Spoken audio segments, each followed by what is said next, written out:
Vamos, hermanos, por favor, en el texto de Marcos, capítulo 13. Reflexionemos un poco en cuanto a la tarea de todo creyente.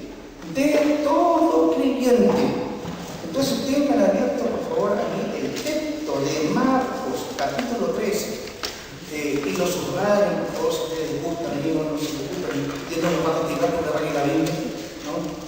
Entonces, veamos lo que dice. Cuando vemos en el contexto en que está escrito el versículo de Marcos 13, versículo 34, tiene que ver con la venida de Cristo. Yo creo que levanten la mano todos los que creen que Jesús viene pronto. Levanten la mano. Si no tenemos esta certeza, entonces no predicamos ninguna cosa y nos quedamos sentados en la casa nada más. Qué bueno que ustedes tienen esta idea de que Cristo viene pronto. Yo pensaba que era una idea de interpretar, pero ahí en la Biblia, ¿no? Dice eso. Y eso es la preocupación de toda la iglesia. Qué bueno que ustedes tengan en su mente. Y fíjense que en este contexto de la venida de Cristo, ¿verdad? Algunos dicen no hablan de la segunda venida, porque no es bíblico, por supuesto no está acá, pero como vino como el niño rey, viene ahora como el rey soberano, ¿no? Bueno, algunos acusan la expresión de segunda venida, pero el Cristo viene. Y permítanme leer el versículo 34, esta figura, ¿no? Que dice allí lo siguiente. Es como, hablando de la segunda venida de Cristo, es como el hombre, ¿no? Que yéndose lejos, dejó su casa, lo leen, ¿verdad? Y dio autoridad a sus siervos. Vayan pensando a qué se refiere, ¿cierto? Y a cada uno su obra. Y después termina diciendo el texto, y al portero mandó que velase. Pero como no quiero dejar sesionar la idea, sigo leyendo el 35. Velar es una orden. Pues, porque no sabéis cuándo vendrá el Señor de la casa, si al anochecer, o a la medianoche, o al canto del gallo, o a la mañana, no importa, para que cuando venga de repente no os halle durmiendo. Y esto habla de la tarea que tenemos todos en la iglesia. Y una de las cosas que nos pide el Señor es velar. ¿Hay aquí alguno que se llama Gregorio? No hay ninguno. Pero tiene que ver con una palabra, gregoreo, ¿no? Que tiene que ver con el velar o estar atento físicamente, ¿no? Sin dormirse. En televisión se escuchó hace poco que un hombre soportó como 10 días sin dormir, ¿no? Para poder ver cuál era el comportamiento del cuerpo frente a esto. Soportó físicamente, despiertos, vigilantes, ¿no? Sin dormirse. Pero aquí el escritor sagrado hace referencia al velar espiritualmente. Es la vigilancia y expectación en contraste con la laxitud y la indiferencia, ¿no? La vigilancia y la expectación.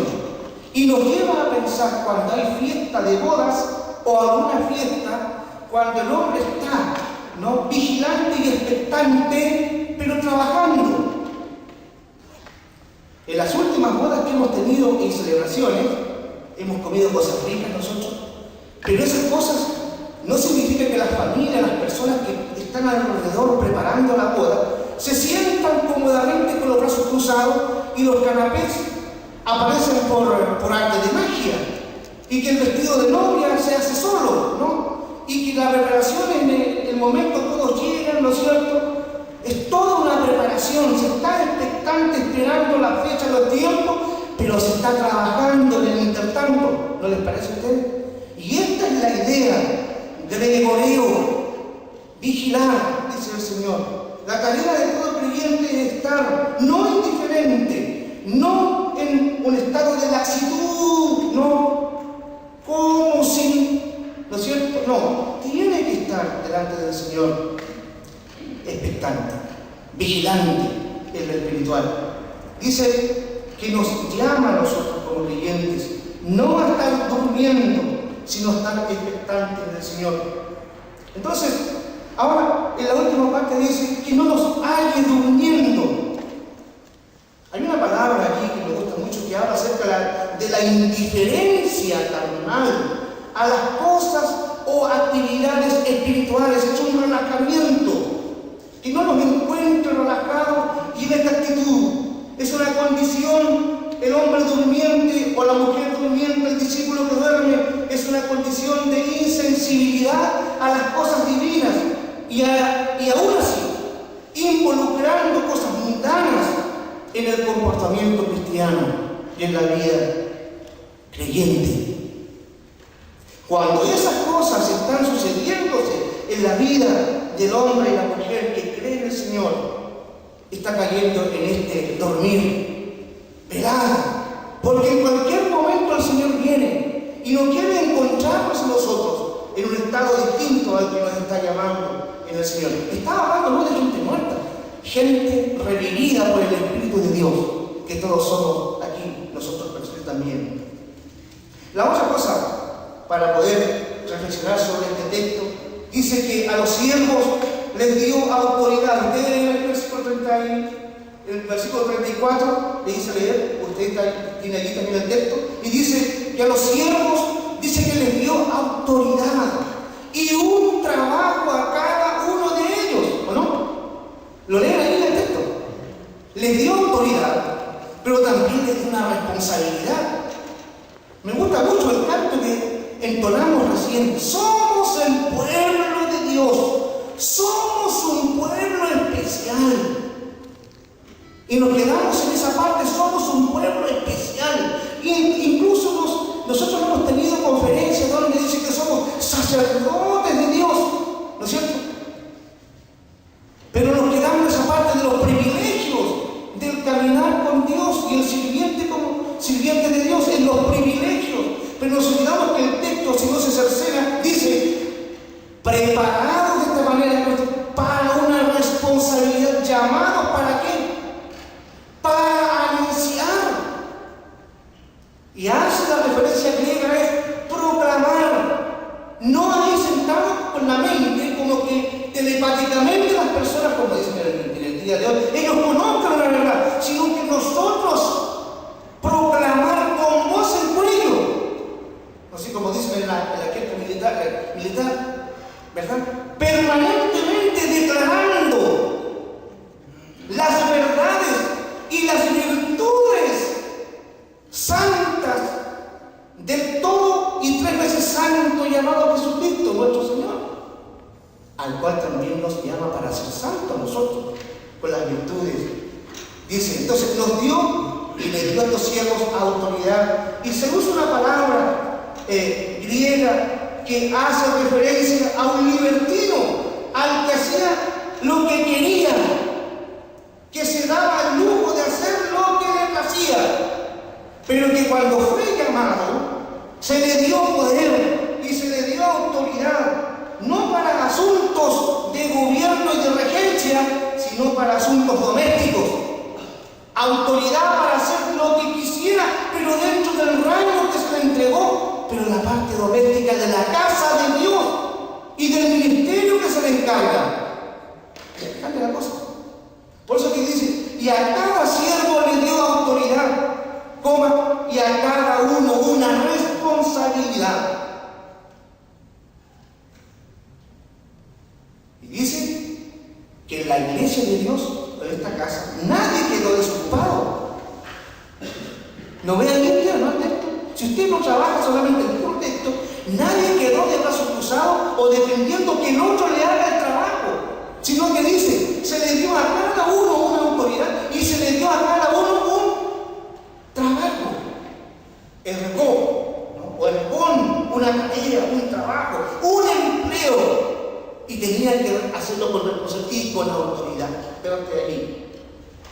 El sacerdote de Dios es un ministro, es un servidor que da testimonio como sacerdote, como ministro y también con su propia vida.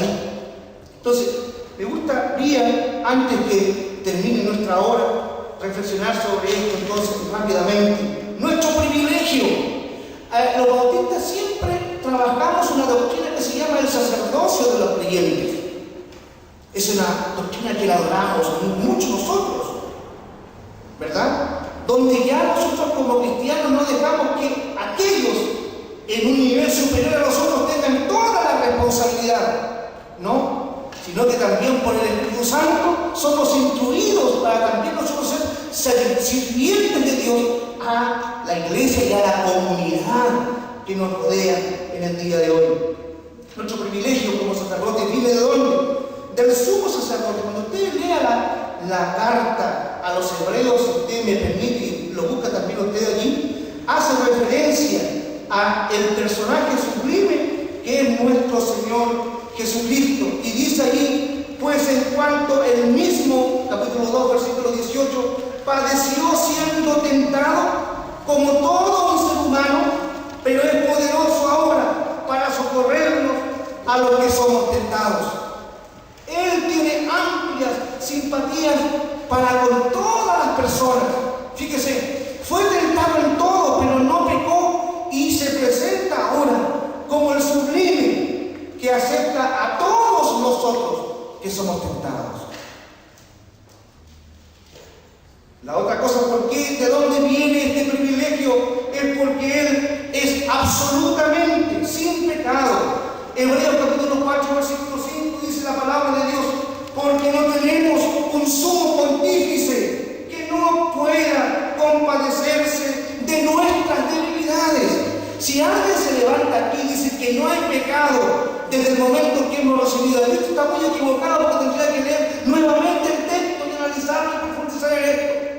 Hay algo en nosotros y en aquellos. Miren, dice entonces, porque no tenemos un sumo sacerdote que no pueda compadecerse de nuestras debilidades, sino uno que fue tentado. No dice que pecó, sino que fue tentado en todo según nuestra semejanza como seres humanos, pero no pecó. ¿Me siguen, verdad? Estoy para que ustedes busquen. No voy a cambiar ningún texto, sino que busquen el libro de Hebreos nada más. Y el capítulo 9 hace otra referencia. Es el único, escúchenme bien, es el único y suficiente sacrificio, único, para quitar el pecado de toda la humanidad y otorgarnos una relación nueva con el eterno Creador. Busquen allí, por favor, capítulo 9, versículo 11 al 14, dice allí la palabra santa lo siguiente. Pero estando ya presente Cristo como sumo sacerdote de los bienes venideros, por el más amplio y más perfecto tabernáculo, no hecho de manos, es decir, no de esta creación, y no por sangre de machos cabríos, como se hacía en el pasado, ni de becerros que se quemaban y se mataban, no tiene nada que ver con el pasado, sino que su propia sangre entró una vez para siempre en el lugar santísimo, habiendo obtenido eterna redención, dice la palabra de Dios. Y el 14 y 13 dice, porque si la sangre de los toros y de los machos cabríos y de las cenizas de becerra rociadas a los inmundos santifican para la purificación de la carne, ¿cuánto más la sangre de Cristo, el cual mediante el Espíritu Eterno se ofreció a sí mismo sin mancha a Dios, limpiará vuestra conciencia? No solamente nuestro cuerpo, nuestra conciencia. Un psicólogo diría más allá, ¿no es cierto?, de la conciencia, digamos, del